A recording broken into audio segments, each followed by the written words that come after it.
আসসালামু আলাইকুম সুপ্রিয় দর্শক, আজকে রেসিপিতে সবাইকে স্বাগতম। আজকে আমি তৈরি করে দেখাবো নকশি পিঠা কিংবা জামাই পিঠা। অনেক অঞ্চলে এটাকে জামাই পিঠা নামেই পরিচিত। আর এই পিঠাটাকে খুব সহজ এবং সিম্পলভাবেই আমি তৈরি করেছি।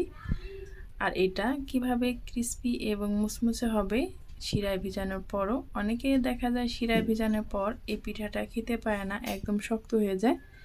সেগুলোই থাকছে আজকে ভিডিওর মাধ্যমে। আর খুব সহজেই আমি শেয়ার করেছি। দেখতেই পারছেন পিঠাগুলো তৈরি করার পর শিরায় ভিজানোর পরও কতটা ক্রিস্পি আর কতটা সুন্দর, হাতে দিলেই চাপ দিলে কিন্তু এটা গুঁড়ি হয়ে যাচ্ছে। তো চলুন দেরি না করে আমি এই পিঠাটা কিভাবে তৈরি করেছি সেটাই আপনাদের মাঝে শেয়ার করি। প্রথমে একটি কড়াইতে আমি দিয়ে দিলাম আমার পরিমাণ মতো পানি, সাথে দিয়ে দিচ্ছি স্বাদ মতো লবণ। আর এখানে আমি দিয়ে দিচ্ছি 3 কাপ পরিমাণ চালের গুঁড়ো। আপনারা চাইলে কমিয়ে কিংবা বাড়িয়ে এটা নিতে পারেন। আমরা যেভাবে রুটির ডোটা তৈরি করি ঠিক সেভাবে এই আটাটাকে ভালোভাবে সেদ্ধ করে নিতে হবে, চালের গুঁড়া যেহেতু। এখন আমি এটাকে ঢাকনা দিয়ে রেস্টে রেখে দেবো 10 মিনিটের মতো। 10 মিনিটে কিন্তু খুব সুন্দরভাবে এটা সেদ্ধ হয়ে যাবে। এখন আমি চুলা থেকে নামিয়ে এটাকে খুব সুন্দরভাবে একটা সফট ডো তৈরি করে নেব, একদম হাতের সাহায্যে এটাকে মধ্যে গরমে কিন্তু এটাকে মধ্যে নিতে হবে, তা না হলে কিন্তু আবার শক্ত হয়ে যাবে। এখন আমি এটা ঢেকে রেস্টে রেখে দেব, একটা শিরা তৈরি করে নেব। শিরাটা কিন্তু খুব পারফেক্টভাবে তৈরি না হলেও কিন্তু হবে না। এখন আমি এখানে দিয়ে দিচ্ছি খেজুরের যে গুড় থাকে সেটা। আপনারা চাইলে আখের গুঁড়ো নিতে পারেন অথবা চিনিও ব্যবহার করতে পারেন, তবে খেজুরের গুড়টা দিয়ে করলে এর স্বাদটা যেন বহুগুণে বেড়ে যায়। এখন আমি এটাকে জাল করে নিচ্ছি, দেখতেই পারছেন। আর এটা ঘনত্বটা কীরকম হবে সেটা আপনাদেরকে দেখিয়ে দেব। এখন আমি এটাকে 4 থেকে 5 মিনিট জাল করে নিয়েছি। আর এটার ঘনত্ব আপনাদেরকে দেখিয়ে দিচ্ছি। দেখতে পাচ্ছেন হাতে নিয়ে চাপ দিলে হালকাভাবে আঠালো হয়ে আসবে এবং একটা সুতার মতো লম্বা চিকন হয়ে আসবে। তখনই বুঝতে হবে আপনার শিরাটা পারফেক্ট হয়ে গেছে। এখন আমি যে ডোটা তৈরি করে রেখেছিলাম সেই ডোটা থেকে ছোট্ট একটা অংশ নিলাম, ছোট রুটি বেলার মতো। তারপর আমি এটাকে একটা মুখা দিয়ে একটা দাগ টেনে নিলাম আর নিয়ে নিলাম একটা খেজুর কাটা। আর দেখতে পাচ্ছেন খুব সহজেই কিন্তু এটাকে তৈরি করা যায়। আপনার চাইলে যারা ঢাকা থাকেন খেজুর কাটা না থাকলে এটা কিন্তু সুই দিয়েও করে নিতে পারেন। এভাবে করে একটু হালকাভাবে গর্ত করে একটু উপরের দিকে চাপ দিলে কিন্তু এই ডিজাইনটা হয়ে যায়। এখন এই ডিজাইনের উপরে হালকা করে আমি একটা টিনের কাটার দিয়ে এভাবে করে নিচ্ছি। টিনের কাটারটাকে আমি একটু ভি শেপের করে নিচ্ছি। তারপর কিন্তু এভাবে করে কেটে নিলেই কিন্তু একটা ফুলের শেপ হয়ে যায়। একদম খুব সহজ এবং ইজিভাবে আমি আপনাদেরকে শেয়ার করেছি। আপনাদের কাছে যদি এরকম টিনের ভাঁজ না থাকে তাহলে কিন্তু আপনার প্লাস্টিকের বোতল কেটেও এটাকে তৈরি করে নিতে পারেন। এভাবে করে আমি কিন্তু পিঠাটা তৈরি করে নিয়েছি। আর খুব সহজেই কিন্তু একটা ফুলের ডিজাইন হয়ে গেছে, দেখতেই পারছেন।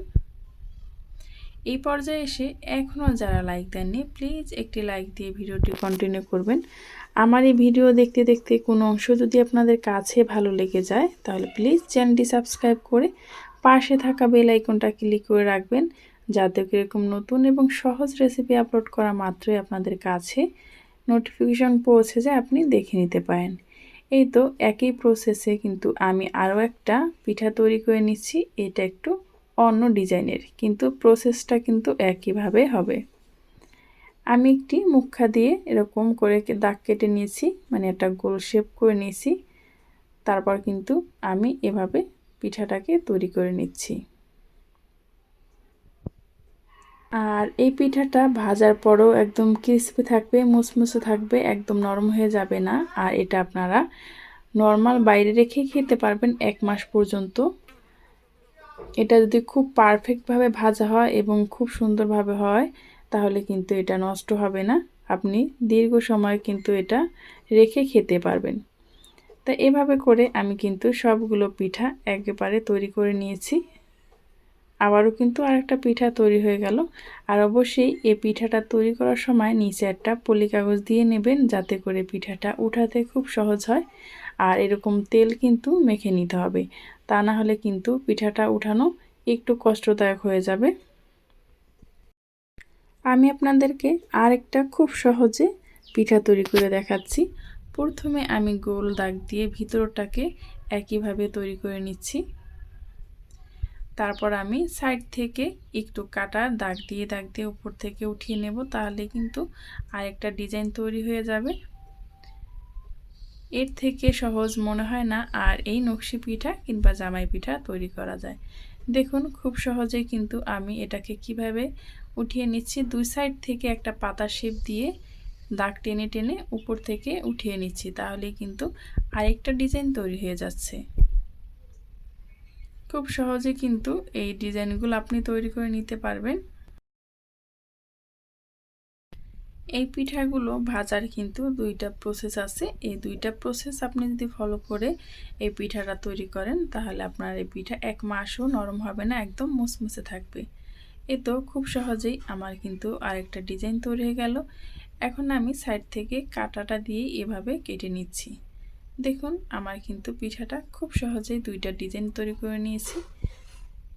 অনেকে কিন্তু এই পিঠাগুলো কঠিন ভাবে অনেকেই তৈরি করে না। এই তো আমার কিন্তু পিঠাগুলো হয়ে গেছে। এখন আমি এই পিঠাগুলোকে প্রথম ধাপ তেলে ভেজে নেব। অবশ্যই খেয়াল রাখতে হবে এই পিঠাগুলো প্রথমে হালকা ভেজে তারপর আবার আরেক দিন ভেজে নিতে হবে। আপনি যদি একদিন পর বা 2 দিন পর ভেজে নেন কোনো সমস্যা নেই। যদি আপনাদের কাছে হাতে সময় না থাকে, তাহলে সকালে বানিয়ে ভেজে বিকালে কিন্তু আবার একবার ভেজে নেবেন, তাহলে আপনার এই পিঠাগুলো ক্রিস্পি হবে এবং মুসমুসে হবে। এই তো আমি একবার ভেজে রেখে দিয়েছিলাম, তারপরের দিন আবারও আমি এটাকে সেই একই তেলে আবারও ভেজে নিচ্ছি। আপনারা যদি প্রথম একবার ভেজে পিঠাটা শিরায় ভিজান, তাহলে কিন্তু এই পিঠাটা একদম শক্ত হয়ে যাবে, খেতে পারবেন না। কিন্তু এভাবে করে দুইবার যদি আপনি পিঠাটাকে ভেজে নেন, তাহলে এই পিঠাটা শিরায় ভিজানোর পরও এক মাসও শক্ত হবে না, একদম নরমই থাকবে। এখন আমি যে শিরাটা তৈরি করে রেখেছিলাম, সেই শিরার ভিতরে কিন্তু এই পিঠাগুলো আমি দিয়ে দিচ্ছি। এভাবে আমি সবগুলো পিঠা দিয়ে শিরার ভিতরে ভিজিয়ে রেখেছিলাম 10 মিনিট। 10 মিনিট পর আমি এই পিঠাগুলোকে একদম খুব সুন্দরভাবে শিরাটাকে ঝরিয়ে তারপর উঠিয়ে নিচ্ছি। আর দেখুন পিঠাগুলো শিরায় ভিজে কতটা সুন্দর আর কতটা পারফেক্ট দেখাচ্ছে। তা খুব সহজেই যদি আপনারা পিঠাটা তৈরি করতে চান, আমার এই রেসিপিটা ফলো করতে পারেন। আর কতটা ক্রিস্পি হয়েছে আর কতটা নরম, হাত দিয়েই কিন্তু খুব সহজেই ভেঙে ফেলা যায়। এই পর্যন্ত যারাই আমার সাথে ছিলেন তাদেরকে জানাই অসংখ্য ধন্যবাদ। পরবর্তী ভিডিও নিয়ে আসা পর্যন্ত সবাই ভালো থাকবেন, সুস্থ থাকবেন। আল্লাহ হাফেজ।